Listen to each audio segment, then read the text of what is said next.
Welcome back to the 2008 National Championships. It's ESPN Saturday night. Right now we are in match number 2 of the winner's bracket round 2. We're checking out as Carbon, yeah that's right, the number 7 seed is up over Final Boss, the 3 seed, 2-0. And right now Sundance, Chris Puckett, joined by the captain of Stray Rippin', it's T-Squared. Tom Taylor, how you feeling right now? Feeling good. This match is exciting. What do you think? Are you surprised by Carbon's performance?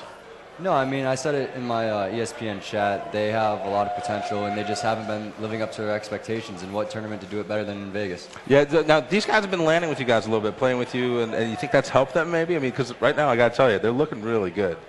It's not us that made them better. It's themselves. And the land may have helped them, but they're doing it all on their own right now. Right on. Well, we're going to see if they can continue on their stream of success right now. We're going into Game 3. It is going to be Guardian Oddball. Do or die time right now for Final Boss. They have to win this one to stay alive in the best-of-5 series. Of course, Guardian Oddball, 250 seconds to win the game. You got to control the sniper rifle. You got to control the camo. And that mauler down middle, it's kind of important as well. We're going to be kicking this game off with Strongside from Final Boss. And T2, I got to ask you, what have we been seeing from Final Boss so far in this match?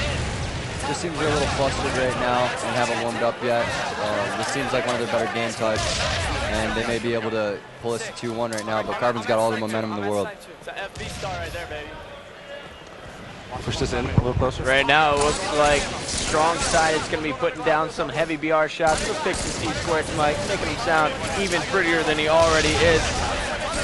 And Strongside doing some damage from the snipe tower. It looks like Final Boss was able to grab that early ball, take it down to the green room. But here is a nice push from Carbon to get the ball back in their control. But really, no one being able to establish complete map control here, Tom. The key is killing Mason and Neighbor, and that's what they just did. You want to take the sniper rifle out of his hands. And now they got ball bottom green, which is a really good setup, and they got snipe tower. So I got to ask you, just because, you know, you and Mason, there was some bad feelings, obviously, when he left and went to Final Boss. Have you guys talked at all, or is that still off? Nothing you guys deal with yet? We haven't talked. I mean, maybe after the tournament or something like that, but he's my best friend, and it hurts when one of your best friends does something like that to you. So it is what it is, and hopefully placing better than them will make it all better. I got you on that. Well, the other thing I want to ask you about is obviously this has been a big year for your team, for yourself individually, but you know, just a couple of days ago, a pretty big announcement came out about the Dr. Pepper deal. You're going to be on over 175 million bottles. Now, I remember this kid that I met a few years ago who IM'd me. He's like, oh, yo, I'm going to be the next big pro. You're not going to believe it.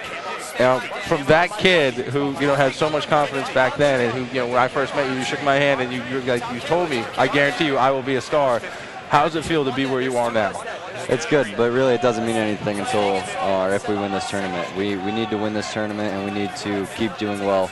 Placing second and third has been something that we've been cursed with for a while, and now we have the right mix of players to, and you know, they're my best friends, and nothing will be better for them to win a championship, especially for Eric. It's his first tournament, or his first finals, and Brian and Kyle, they've been through this twice. So honestly, Illinois, he wasn't even in the finals 2 years ago. He was a coach. Yeah. So I know he wants it really bad, and I want to win it for all of us. Well, you know, and it's crazy. I think, you know, I look at your squad, and it's an all-star team in a lot of ways. I mean, you guys, but that doesn't mean anything, because you can say that about Final Boss as well. There's a ton of talent down there, and they seem to have a little bit of trouble meshing.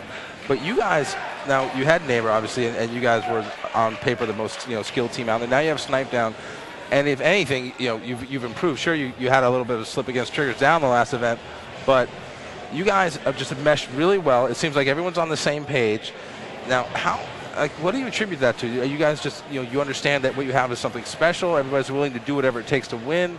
I mean, how do you get there as a team of 4 guys when we've seen other teams have so much trouble with that? We all just have a lot of confidence in each other, in our one-on-one abilities, and in our team play. And we are all open to constructive criticism, which is really important. When you can call someone out and say, hey, why don't you do this, why don't you do that, without getting mad at each other. Of course, we have our fights like any other team, but I think that's what makes us so good, is we call each other out in certain aspects of our game.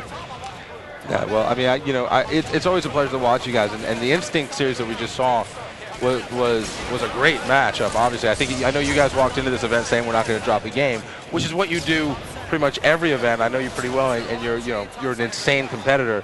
But you also have a history of maybe slipping up early on. Do you think that that series going the way it did kind of woke something up inside you guys, so that later on you're not going to fall into a trap? Well, actually, Instinct land against Final Boss and Triggers Down, which we figured these other 3 teams were going to be our main competition, and they won the lands against those guys.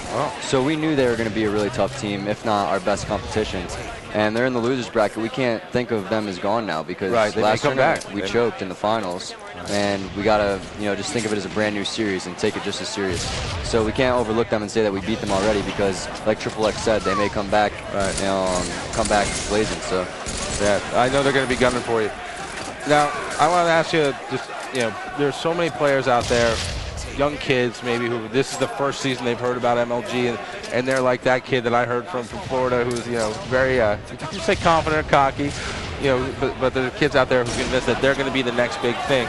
If you just had one piece of advice to give to a kid who's listening to us right now, who dreams of one day being where you are, what would that piece of advice be? I started out on the MLG website, MLGpro.com. I went to the forums and the message boards, got my name out there, told everybody about myself, and was always trying to find people as good as me or better to play with. And you're gonna have to do that. You're gonna have to do that. You can't expect to go pro overnight. You have to find people around your skill level, go to local tournaments, build yourself up, attend an MLG event, meet people, network. I mean, that's the best thing, is just go to the MLG website. If you're a young guy, talk to your parents about it, show them all the videos, and do your homework and clean around. Clean around the house. That's what I did. So. Oh, that's some good advice, folks. And just coming from a guy who did it. Again, first time I met him, he was this skinny little kid from Florida who didn't eat lunch for a couple of months so he could afford a trip to one of our events. So it's pretty amazing to be here at this point now. You remember back in the day when we were all carrying TVs. Yep. It was a different scene back then. $10 in my pocket. I ate honey buns for a whole weekend. I don't know how you stayed alive. The first time I met T-Squared was over Xbox Connect, and I thought he was wall hacking because every time I turned a corner in Halo 1, I was getting sniped or rocketed because he was controlling all the power-ups, knowing how to time them before we did. I didn't even know that the pistol was a good weapon until I actually got to land. So I probably say that's why my sniping was so good. Oh, you know what? I wish I was good. I'm just bad. Anyway, so shoes. Yeah, I can't help it. I just like running around and being a jackass. So right now we see Carbon's got a lead right here. Final Boss though has the ball. Yep. We saw you guys. You guys just played this game type against Instinct, and you were down a chunk of change. You had to fight your way back, but you guys didn't seem to panic. I mean, you guys were very methodical about it. What does Final Boss have to do right now? Well, there you go. I mean, they just had full control. They got good spawns to get the camo, and Carbon came up clutch. So we'll see what they can do right now. The camo's not going to be up for another 2 minutes. Final Boss knows what they got to do to take control back. It's just a matter of Carbon can stop him or not. All right, so I got to get that bottle from you for just a second here, because I'm not sure everybody out there has seen it yet, but